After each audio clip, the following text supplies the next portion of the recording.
So hello friends. अब इस series में हमारा सेकंड टॉपिक है इंटर क्वार्टाइल रेंज। ठीक है, अभी हम डिस्पर्शन के चेक कर रहे हैं। तो हमने रेंज और कोफिशिएंट ऑफ रेंज पिछली वीडियो में देख लिया था एक साथ अंडर 3 मिनट्स। अब हम इंटर क्वार्टाइल रेंज देखने वाले हैं। तो इंटर क्वार्टाइल रेंज बहुत सिंपल है। आपको क्या करना है, Q3 माइनस Q1। अब हम देखेंगे Q3 और Q1 हम निकालते कैसे हैं। यकीन मानिए अगर आपने अभी सीख लिया ये तो आपको आगे क्वार्टाइल डेविएशन में बहुत काम आने वाला है ये, और अलग से आपको सीखने की ज़रूरत नहीं पड़ेगी। चलो, तो देखो, ये है इंडिविजुअल सीरीज, डिस्क्रीट सीरीज और कंटिन्यूअस सीरीज। ठीक है, Q1 कैसे निकालोगे इंडिविजुअल सीरीज में, n+1/4। बेटा क्वार्टाइल बोल रहे हैं तो आपको डिवाइड बाय 4 करना है। ठीक है, मीडियन बोलते तो आप डिवाइड बाय 2 करते, लेकिन हमें क्वार्टाइल बोला है तो हमने 4 हिस्सों में बांटना है। फिर Q1 जैसे जैसे आप निकालोगे उसमें इंटू कर दोगे अगर 3 तो आपका Q3 निकल जाएगा। तो जाहिर सी बात है आपको याद करना है ओनली Q1 का। और अगर उसमें इंटू 3 कर देंगे आप तो Q3 आपका ऐसे ही निकल जाएगा। तो इंडिविजुअल सीरीज में बात करें तो n+1/4 है ना। तो ये है इंडिविजुअल सीरीज। इसमें आपने पहले स्टेप क्या लेना है, आपको इसको अरेंज करना है असेंडिंग ऑर्डर में। ठीक है, तो असेंडिंग ऑर्डर में हम पहले अरेंज करते हैं अपने डेटा को, 27, 28 और 30। ठीक है, अब फॉर्मूला क्या कहते हैं इंडिविजुअल सीरीज में, जितना बार फॉर्मूला आप लिखोगे उतनी बार आपको याद होते जाएगा। तो n+1/4, n कितना है, 1 2 3 4 5 6 7। देखो n+1/4 टर्म ऐसा कहा करना तो और अच्छे से रहेगा। तो n क्या है, 7+1 8/4 मतलब सेकेंड। तो ये आ गया हमारा Q1। अब Q3 कैसे निकालते हैं हम, इसका इंटू 3 से कर दोगे तो 2 का इंटू 3 से करोगे तो क्या आएगा, 6th टर्म, मतलब 1 2 3 4 5 6। ये तो ये आ गया हमारा Q1, ये आ गया हमारा Q3। ठीक है, इंडिविजुअल सीरीज की बात कर ली। अब हम डिस्क्रीट सीरीज की बात करते हैं। सेम फॉर्मूला है, बस आपको अब फ्रीक्वेंसी दी रहेगी तो आपको CF निकालना पड़ेगा, क्यूमुलेटिव फ्रीक्वेंसी निकालनी पड़ेगी। देखो ये है जैसे, तो हम ये आपको सीरीज दी है। ठीक है, अब हम CF देखते हैं।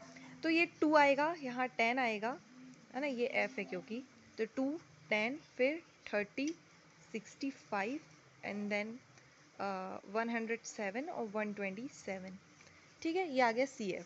अब इसमें भी फॉर्मूला सेम है, n+1/4 टर्म, लेकिन यहाँ पे n आपको ऐसे काउंट नहीं करना है, CF का टोटल n होएगा। तो 127 + 1/4 से क्या आएगा, हमारा Q1 आएगा।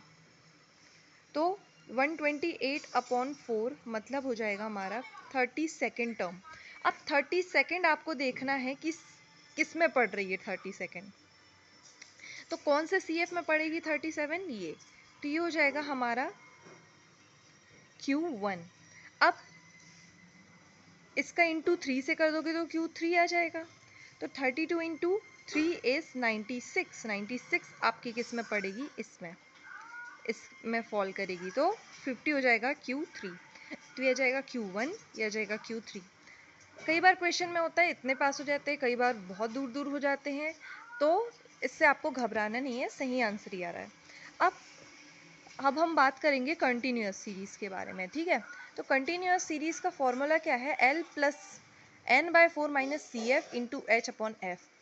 दिखने में बड़ा है, बाकी अगर आप एक दो बार बोलेंगे तो ऐसे ही याद हो जाएगा। ठीक है, तो ये हमें दी गई सीरीज़। अब अगेन F दिया है तो CF हमेशा निकालो आप, 4 14 29 49 और 60।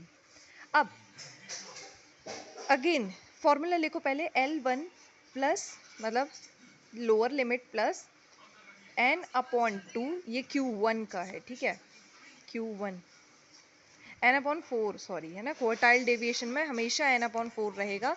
क्या है, हम मीडियन ईडियन में वगैरह में n/2 लेते हैं ना, तो हमारी आदत हो जाती है, लेकिन n/4 का याद रखना है, क्वार्टाइल निकालना है क्योंकि।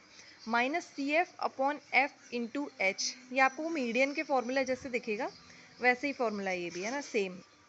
जैसे मीडियन का फॉर्मूला क्या होता है, L1 डिस्क्रीट अपने कॉन्टीन्यूस सीरीज में L1 plus n upon 2 minus C F plus upon F into H, ऐसे ही होता है ना।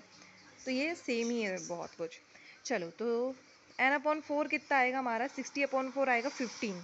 तो देखो 15 किस में फॉल करेगा, इस रेंज में फॉल करेगा। तो इसकी आपको लोअर लिमिट लेनी पड़ेगी 40 प्लस n अपॉन 4 क्या आया 15, माइनस क्या करोगे बेटा, माइनस करोगे सी एफ, लेकिन सी एफ कौन सा वाला है, ये तो माइनस होएगा नहीं, तो छोटा वाला माइनस करना पड़ेगा, एक कम वाला माइनस करना 14। फ्रीक्वेंसी सेम की लेना, याद रखो कि सी एफ अपना क्रेडिट नहीं लेता, हालांकि सब हम सी एफ से ही फाइंड करते हैं, लेकिन सी एफ अपना क्रेडिट नहीं लेगा, है ना।